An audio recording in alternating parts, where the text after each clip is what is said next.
नमस्कार। शाम के 7 बजने वाले खबर दमदार के इस वक्त के बुलेटिन के साथ हाजिर हूं मैं अनुपम। शुरुआत बड़ी खबरों से करेंगे। यूपी एटीएस ने जम्मू से 2 अवैध रोहिंग्या को गिरफ्तार किया है। दोनों को लखनऊ लाया जा रहा है। दोनों पर कई संगीन आरोप हैं। और अगली खबर ज्ञानवापी से जुड़ी हुई है। व्यास तहखाने को लेकर फैसला रिजर्व हो चुका है। 18 नवंबर को फैसला आ सकता है। अगली खबर कैबिनेट बैठक से जुड़ी हुई है। कल रामनगरी में कैबिनेट बैठक होनी है, लिहाजा तमाम तैयारियां पूरी हो चुकी हैं। और अगली खबर सीएम योगी के राहुल गांधी पर तंज से जुड़ी हुई है।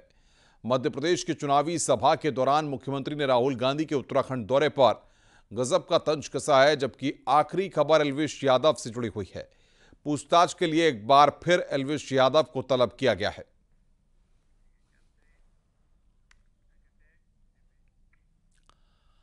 सबसे पहले बड़ी खबर की बात करेंगे। लखनऊ से बड़ी खबर है। अवैध शराब बनाने बेचने के 3 आरोपी गिरफ्तार किए गए हैं। पंजाब हरियाणा से सस्ती शराब लाते थे आरोपी। बाहर की शराब से उत्तर प्रदेश में बिकने वाले शराब के ब्रांड बनाते थे आरोपी। सस्ती शराब में पुदीन हरा और कोल्ड ड्रिंक मिलाकर बनाते थे महंगे ब्रांड। आरोपियों से खाली बोतलें, फर्जी बारकोड, ढक्कन बरामद किए गए हैं। सेंट्रल जोन पुलिस ने इनको गिरफ्तार किया है। ये तस्वीरें इस वक्त हम आपको दिखा रहे हैं आरोपियों की पुलिस के साथ। ये तस्वीरें आप देख रहे हैं किस तरीके से पंजाब हरियाणा से शराब लाते थे ये तीनों, और उसके बाद यहां पर अवैध शराब तैयार करते थे।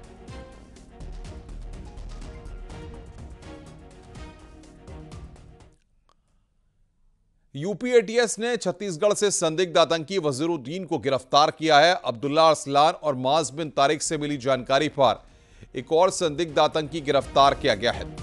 छत्तीसगढ़ से ट्रांजिट रिमांड पर लखनऊ लाया जा रहा है। वजीरुद्दीन अलीगढ़ मुस्लिम यूनिवर्सिटी से पीएचडी कर चुका है और अलीगढ़ में ही निजी कोचिंग में पढ़ा रहा था। अरसलान और तारिक की गिरफ्तारी के बाद वजीरुद्दीन छत्तीसगढ़ भाग गया, जिसे आज यूपी एटीएस ने गिरफ्तार किया है।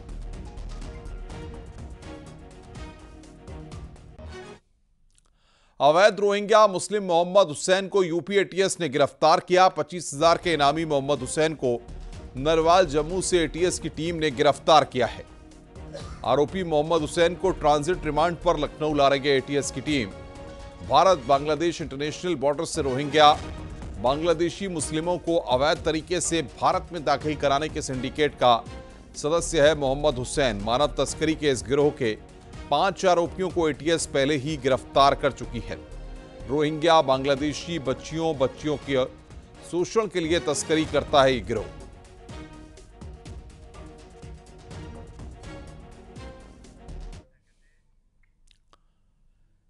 शामली में एनआईए दिल्ली की टीम और एसटीएफ मेरठ की टीम ने कार्रवाई की है। पाकिस्तानी आईएसआई एजेंट कलीम के घर पर एनआईए की टीम ने छापेमारी की है। कलीम के माता पिता से घंटों एनआईए की टीम ने पूछताछ की और आईएसआई एजेंट कलीम के भाई तहसीम के मकान को सील कर दिया गया। हालांकि तहसीम एनआईए और एसटीएफ के हाथ नहीं लगा है। उसकी गिरफ्तारी को लेकर प्रयास किए जा रहे हैं। 15 अगस्त 2023 को कलीम और उसके माता पिता को पाकिस्तान जेल से रिहा किया गया था। बस ये जो तलाशी वलाशी तलाशी करके सब, अब हमें क्या है वो कहाँ है लड़का, इसी लड़के का जब हमें 3 साल हो गया, हमारी बोल नहीं चाल नहीं, हमें पता नहीं कहाँ रह रहा, कहाँ जा रहा, क्या कर रहा। घड़ी घड़ी बस तुम्हें सब पता है जी, हमें टॉर्चर करें, हम तुम्हें वहाँ ले जाएंगे, हम तुम्हें वहाँ ले जाएंगे, हमें ले लो। मैं कहाँ रहते हैं, तभी जहर दे दो तुम टाँगे। किस टाइम आए थे वे लोग? 4 बजे आए थे साहब। क्या कार्रवाई की उन्होंने? आगे कैसे कार्रवाई? पहले उधर से पता नहीं ताला तोड़ा या टूटा पड़ा, क्या मुझे पता नहीं। उन्हें आगे फिर मकान जिसमें मेरा मकान में आ गए। रामनगरी अयोध्या में कल यानी गुरुवार को योगी कैबिनेट की बैठक होनी है। सीएम योगी की अध्यक्षता में प्रदेश सरकार की कैबिनेट बैठक रामलला के दरबार में करने का फैसला किया गया है। यह बैठक कल अयोध्या के अंतर्राष्ट्रीय कथा धाम में होगी। बैठक में उत्तर प्रदेश अंतर्देशीय जल मार्ग प्राधिकरण के गठन सहित कई विकास प्रस्तावों को हरी झंडी दी जा सकती है। इसके साथ ही अयोध्या से जुड़े धार्मिक, सांस्कृतिक और पर्यटन के लिहाज से अहम प्रस्तावों पर मोहर लग सकती है। खबर है कि कैबिनेट बैठक में पर्यटन विभाग के 5 प्रस्ताव शामिल होंगे। इसमें बसंत पंचमी और मकर संक्रांति के मेले को प्रांतीय मेले का दर्जा मिल सकता है। बसंत पंचमी और मकर संक्रांति मेलों को 20 से 25 लाख रुपए की राशि देने का सरकार फैसला ले सकती है। साथ ही पीडब्ल्यूडी, परिवहन, सांस्कृतिक, पर्यटन और आवास विकास से जुड़े तमाम प्रस्तावों को मंजूरी मिल सकती है।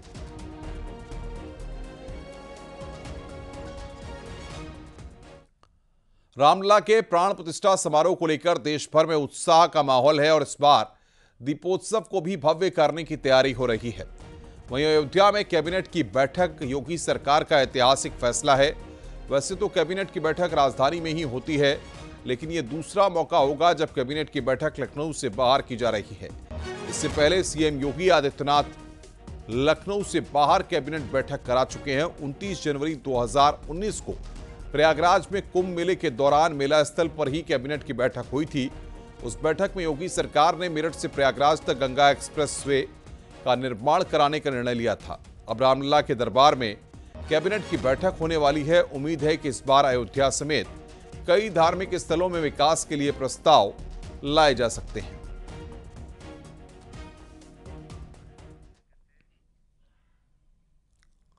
और आइए अब आपको बताते हैं कि अयोध्या के लिए 9 नवंबर की तारीख एक बार फिर ऐतिहासिक क्यों है। 9 नवंबर 1989 को अयोध्या में पहली बार राम मंदिर का शिलान्यास हुआ था। 9 नवंबर 2019 को राम मंदिर के पक्ष में सुप्रीम कोर्ट का फैसला आया था। और अब एक बार फिर 9 नवंबर की तारीख अयोध्या के लिए ऐतिहासिक होने वाली है, जब सुबह 11:30 बजे अयोध्या में कैबिनेट बैठक आयोजित होगी। कैबिनेट के जरिए योगी सरकार रामराज का संदेश देगी। कैबिनेट में रामनगरी को बड़ी सौगात देने की तैयारी है।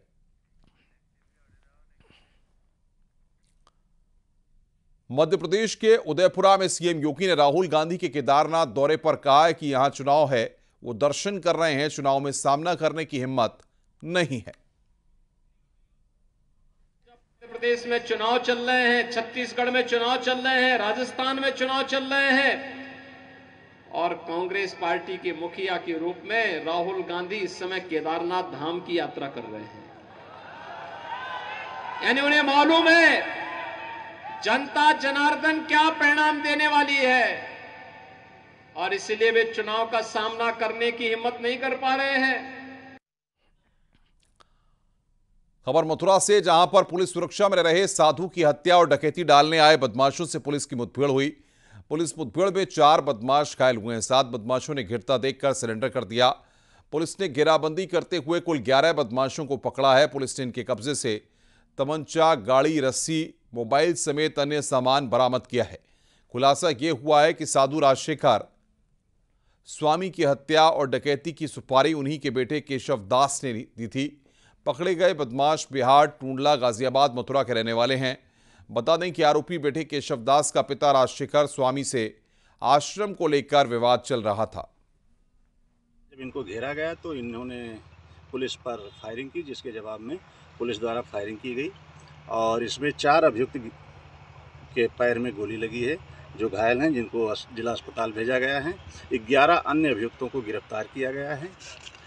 कुल टोटल 11 गिरफ्तार किए गए हैं। इनके पास से एक i10 गाड़ी बिना नंबर की, जिस पर पुलिस का लोग। बुलंदशहर में करीब 3 करोड़ की अफीम के साथ 2 तस्कर गिरफ्तार किए गए हैं। आरोपियों से बरामद अफीम की अंतर्राष्ट्रीय बाजार में कीमत 3 करोड़ रुपए है। झारखंड और उत्तर प्रदेश के रहने वाले हैं पकड़े गए दोनों तस्कर। हवाला की ही तरह बेहद गोपनीय ढंग से किया जा रहा था तस्करी का स्याह धंधा। पकड़े गए लोगों से एक रेनॉल्ट कार और 1.25 लाख रुपए बरामद किए गए हैं।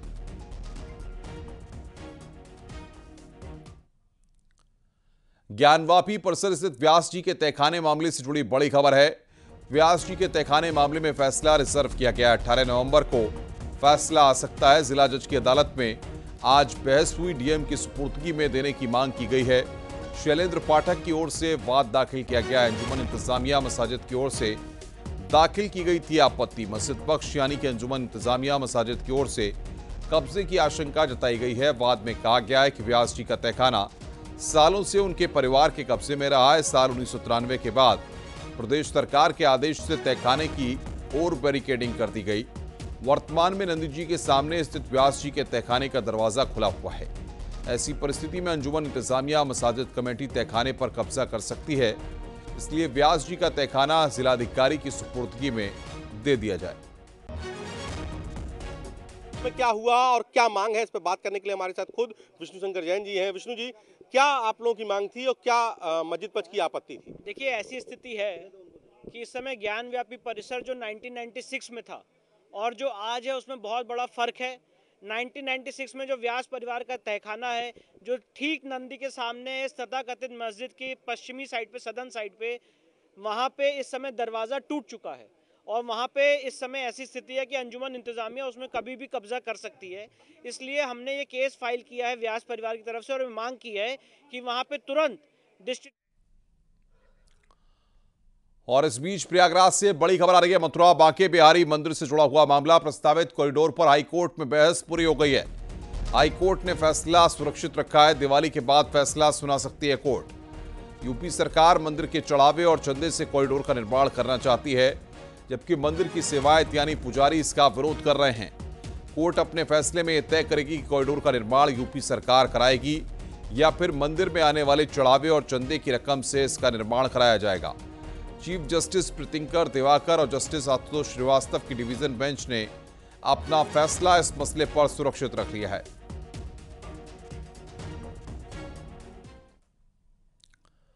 एल्विश यादव से नोएडा पुलिस ने पूछताछ की है। ज्वाइंट सीपी आनंद कुलकर्णी ने न्यूज 18 से बातचीत में कहा है कि पुलिस के साथ साथ पूछताछ के दौरान वकीलों का एक पैनल भी मौजूद था। सारे तथ्यों को जुटाकर पूछताछ की गई है। पुलिस राहुल और एल्विश का आमना सामना भी कराएगी। पूछताछ की गई है, कितने घंटे पूछताछ रही और क्या कुछ निकल के आया है? कल एल्विश यादव को पूछताछ के लिए बुलाया गया था और लगभग 1 घंटे से भी ज़्यादा ये पूछताछ का दौर चला है। इसमें पहले से पुलिस के द्वारा एक क्वेश्चनर तैयार किया गया था, जिसके आधार पे ये प्राथमिक पूछताछ की गई है और अब तक जो है सारे तथ्यों को छानबीन की जा रही है। उसके मुकदमावादी के द्वारा जो साक्ष्य दिया गया है उसका भी पूरा परीक्षण किया जा रहा है और उसी के आधार पे ये प्राथमिक पूछताछ उससे की गई है। सर, एल्विश मामले में अपडेट आ रहा है। मेडिकल करने के बाद वन विभाग की टीम ने सांपों को जंगल में छोड़ा है। सांपों को न्यायालय से अनुमति लेने के बाद जंगल में छोड़ा गया है।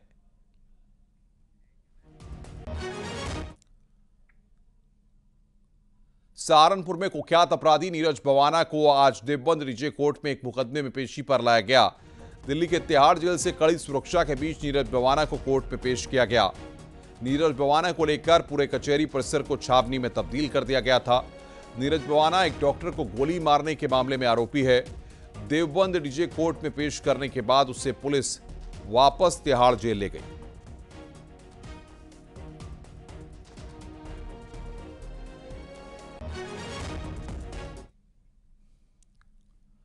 मऊ में माफिया मुख्तार अंसारी के बेटे उमर अंसारी ने 3 मुकदमों को लेकर आज एमपी एमएलए कोर्ट में आत्मसमर्पण किया। उमर अंसारी शहर कोतवाली में आचार संहिता उल्लंघन के मामले में केस दर्ज हुआ था। इस मामले में उमर को जमानत मिल गई है। हेट स्पीच में 50-50 हजार के मुचलके पर जमानत मिली है। श्वेता चौधरी की अदालत ने जमानत दी है। न्यूज 18 से बातचीत में उमर अंसारी ने कहा कि अदालत पर पूरा भरोसा है। न्यायालय ने और मऊ की न्यायालय ने बेल दिया है, तो फरार नहीं कह सकते हैं। हाँ, लीगल रेमेडी में थे और सबको हक है, संवैधानिक हक है, अधिकार है हमें अपनी लीगल रेमेडी रिडीम करने का, तो बस उसी के तहत। आपकी अम्मी भी फरार चल रही हैं, लगातार कह रहे हैं पुलिस खोज रही है। लीगल रेमेडी में है और अनकरीब उनको भी इंसाफ मिलेगा, ऐसी हम उम्मीद करते हैं। तो कहाँ है आपकी मम्मी और पुलिस खोज रही है, नहीं खोज पाई? कोर्ट से जल्द ही इंसाफ मिलेगा और उम्मीद है कि वो जल्दी हम सबके बीच हो। उमर अंसारी इतना दिन कहाँ थे लगातार? हम तो लीगल रेमेडी में थे, बताया तो कि माननीय उच्च न्यायालय में, फिर माननीय उच्चतम न्यायालय में, जिन्होंने दोनों मैटर्स में मुझे बेल ग्रांट किया। खबर लखीमपुर खीरी से है। 19 अक्टूबर की रात निघासन कस्बे में ज्वेलर्स की एक दुकान में हुई चोरी का आज पुलिस ने खुलासा कर दिया। पुलिस ने 4 शातिर चोरों को गिरफ्तार किया है। पुलिस ने चोरी का माल भी बरामद कर लिया है। पुलिस ने सीसीटीवी के आधार पर चोरों तक पहुंची है। ये गिरोह पहले रैकी करता था, उसके बाद पंडित से मूर्त निकलवाकर चोरी की घटना को अंजाम देता था। करीब 4 लोग को गिरफ्तार किया गया है। उनके साथ से भारी मात्रा में आप सामने देख ही रहे हैं आभूषण की, जिसकी कीमत 60 लाख से भी ज़्यादा बताई जा रही है, उसको बरामद किया गया है। इसके अलावा जो चोरी में जो गाड़ियां इस्तेमाल की गई थी उसे भी रिकवर किया गया है। फिरोजाबाद में एक शख्स को डीसीएम ने रौंद दिया। इस हादसे में एक शख्स की मौत हो गई। यह घटना दातरी गांव के नजदीक की है, जहां वाहन ने एक शख्स को टक्कर मार दी। सूचना पर पहुंची पुलिस ने शव को कब्जे में लिया और पोस्टमार्टम के लिए भेज दिया है। मृतक का नाम खेतम सिंह है।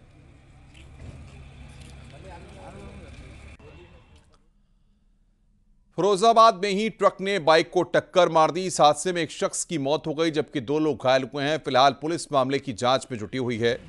घटना थाना जसराना क्षेत्र की है। इस हादसे के बाद आरोपी ट्रक चालक मौके से फरार है।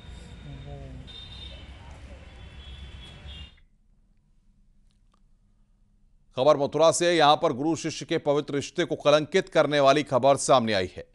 मामला कोसीकला थाना क्षेत्र के जनता इंटर कॉलेज का है, जहां 9वीं क्लास में पढ़ने वाली छात्रा से टीचर ने अश्लील हरकत की है। टीचर की करतूत सीसीटीवी में कैद हुई है। बताया जा रहा है कि टीचर ने कॉपी दिखाने के बहाने छात्रा को रोक लिया और कॉपी चेक करने के बहाने अश्लील हरकत करने लगा। मामले में पुलिस ने जांच शुरू कर दी है। आरोपी टीचर अभी फरार है।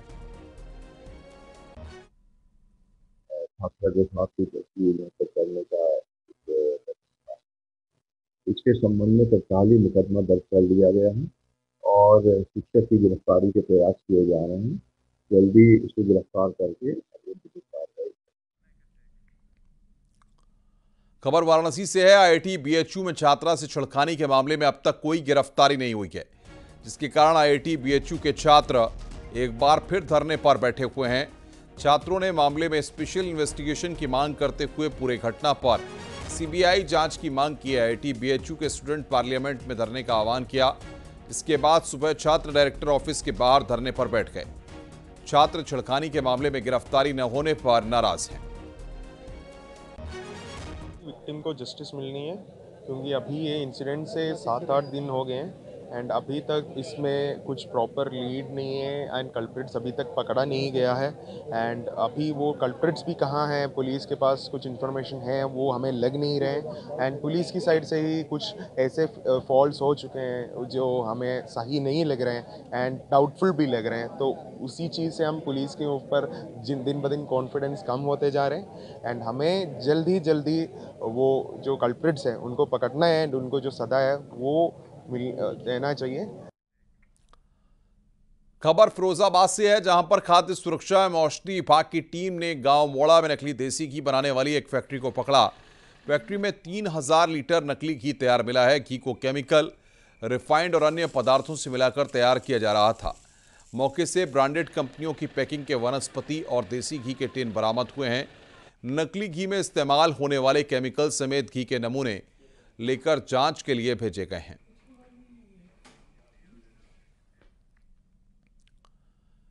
एटा में दबंगों का कहर देखने को मिला, जहां एक परिवार के साथ मारपीट की गई है। मारपीट में 3 लोग घायल हुए हैं। एक की हालत गंभीर है। विरोध करने पर दबंगों ने 3 भाइयों को जमकर पीटा है। सूचना के बाद मौके पर पहुंची पुलिस ने घायलों को एटा मेडिकल कॉलेज में भर्ती कराया। बताया जा रहा है कि दबंग 400 रुपए के 3 गुना रुपए वसूल करना चाह रहे थे। पुलिस ने पीड़ित की तहरीर पर एफआईआर दर्ज कर जांच शुरू की है। थाना कोतवाली देहात क्षेत्र के गांव कठौली का यह पूरा मामला है।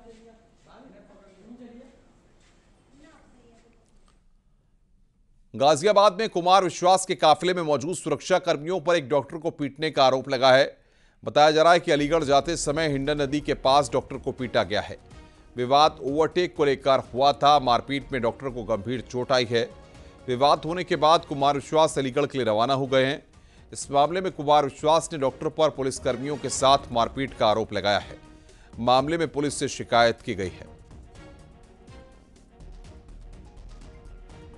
डॉक्टर पल्लव वाजपेयी है। पुलिस की गाड़ी आई, उसने हाथ दिया ओवरटेक करने के लिए, तो मैंने उसको रास्ता जाने दिया। फिर मैं पीछे आया तो उसके पीछे एक और गाड़ी थी काले कलर की, गिरा काट वाली। तो वो बहस करने लगा, आपको गाड़ी चलानी नहीं आती, यहाँ के गाड़ी रोक दी। पीछे मैंने गाड़ी रोकी, फिर मुझसे बहस करता रहा। फिर उसने मुझे से हाथापाई की, गाली गलौज की। कितना समय हो गया आपको, कितनी देर पहले जो है ये घटना हुई है? इंसिडेंट बुलंदशहर से खबर है, जहां पर पुलिस को बड़ी कामयाबी हाथ लगी है। दिवाली से पहले पुलिस ने जब्त की है लाखों की आतिशबाजी। बम, पटाखे, फुलझड़ी समेत करीब 5 कुंटल बारूद बरामद किया गया है। घर को गोदाम बनाकर बिक्री के लिए जमा की गई थी आतिशबाजी। पकड़ी गई आतिशबाजी की कीमत करीब 8 लाख रुपए है। सीओ और थाना प्रभारी ने पुलिस टीम के साथ यहां पर छापेमारी की है। मौके से 3 लोगों को हिरासत में लेकर कार्रवाई में पुलिस जुटी हुई है। थाना खुर्जानगर कोतवाली क्षेत्र के सुभाष मार्ग स्थित एक मकान में ये छापेमारी की गई और लाखों की आतिशबाजी वहां से जब्त की गई है। खबर आगरा से है। रील बनाने का एक अलग मामला सामने आया। यूपी पुलिस की स्टिकर लगी स्कॉर्पियो और अन्य गाड़ी से युवा रंगबाजी करते दिखाई दिए। गाड़ी के शीशों पर ब्लैक फिल्म और हाईवे पर तेज रफ्तार से दौड़ने का वीडियो वायरल हुआ है। इन लोगों ने अपने अलग अलग इंस्टाग्राम अकाउंट से वीडियो वायरल किए हैं। बीच हाईवे पर गाड़ियां खड़ी कर रोड ब्लॉक करने का वीडियो सामने आया है। गाड़ियों की खिड़की से बाहर निकलकर रील बनाई गई है। मामला लखनऊ एक्सप्रेसवे का है। कुछ स्कॉर्पियो सवार लड़कों द्वारा एक्सप्रेसवे पर रील बनाने का संज्ञान में आया है, जिसमें ये लड़के रोड को ब्लॉक करके गाड़ियों से उतर करके स्टैंड करते हुए रील बना रहे हैं। इस पे एक्सप्रेसवे से लगने वाले थानों डॉकी और थाना फतेहाबाद के प्रभारी निरीक्षकों को निर्देशित किया गया है कि इन गाड़ियों का पता लगाकर इनके खिलाफ MB एक्ट में समुचित कार्रवाई और सीजर करें और इन लड़कों के खिलाफ पर्याप्त विधिक कार्रवाई करते हुए मुकदमा पंजीकृत करके गिरफ्तार करें। इलाहाबाद सेंट्रल यूनिवर्सिटी में इस सत्र स्टूडेंट्स भागवत गीता के मैनेजमेंट मंत्र पढ़ेंगे। जी हां, कॉमर्स डिपार्टमेंट में इस सत्र से पढ़ाई शुरू हो रही है। साथ ही रामायण, उपनिषद और चाणक्य नीति की भी पढ़ाई कराई जाएगी। यूनिवर्सिटी की एकेडमिक काउंसिल से मंजूरी मिलने के बाद अक्टूबर से 26 छात्रों के साथ कोर्स की शुरुआत की गई है। कॉमर्स विभाग के HOD के मुताबिक भागवत गीता सबसे प्राचीन मैनेजमेंट शास्त्र है, जिसका ज्ञान होना बेहद जरूरी है। इलाहाबाद सेंट्रल यूनिवर्सिटी ने न्यू एजुकेशन पॉलिसी के तहत कॉमर्स डिपार्टमेंट में BBA और MBA का 5 ईयर इंटीग्रेटेड कोर्स शुरू किया है। इसमें अब बच्चे न केवल मैनेजमेंट के गुर सीखेंगे, बल्कि जो हमारी भारतीय संस्कृति है और जो भागवत गीता है श्री कृष्ण की, उसके बारे में भी यहाँ पर पढ़ेंगे। इसके साथ ही साथ अष्टांग योग और यहाँ पर रामायण और उपनिषद के बारे में भी जानकारी दी जाएगी और हमारा जो प्राचीन मैनेजमेंट स्किल है उसके बारे में बच्चों को जानकारी दी जाएगी। इसके साथ ही साथ जो नई जानकारियां हैं, जो नई तकनीकें हैं, चाहे वो आर्टिफिशियल इंटेलिजेंस हो या अन्य कोई मैनेजमेंट स्किल हो, उसके बारे में भी जानकारी दी जाएगी, ताकि यहाँ से निकलने वाले बच्चे जो आज के दौर में उद्योगों को ज़रूरत है, मैनेजमेंट स्किल की ज़रूरत है, उस उद्देश्यों को पूरा कर सकें और यहाँ के बच्चे निकलकर वैश्विक स्तर पर भी यूनिवर्सिटी का और पूरे देश का नाम रोशन कर सकें। इसीलिए इन्हें तमाम जो उद्योगपति सफल हुए हैं उनके मैनेजमेंट स्किल के बारे में भी बताया जाएगा, किस तरह से कठिन परिस्थितियों में उन्होंने किन मैनेजमेंट स्किल को करते हुए अपने उद्योगों को ऊंचाई तक पहुंचाया है। तो यहाँ पर जो करिकुलम तैयार किया गया है वो 5 साल का है। खास बात यह है कि इसमें एंट्री और एग्जिट लेवल भी बनाया गया है। 1 साल की पढ़ाई पूरा करने वाले छात्र को सर्टिफिकेट, 2 साल की पढ़ाई करने वाले को डिप्लोमा और 3 साल की पढ़ाई करने वाले को BBA की डिग्री दी जाएगी, जबकि 5 साल का कोर्स पूरा करने के बाद इन्हें MBA की डिग्री मिलेगी। तो इस तरह का करिकुलम तैयार कर लिया गया है और इसके लिए एकेडमिक काउंसिल ने भी मंजूरी दे दी है और पहला बैच 40 बच्चों का होना चाहिए, लेकिन फिलहाल पहले सत्र में 2023-24 में 26 बच्चों के साथ इसकी शुरुआत कर दी गई है। यहां रुक रहे हैं ब्रेक के लिए। खबरों का सिलसिला लगातार जारी है।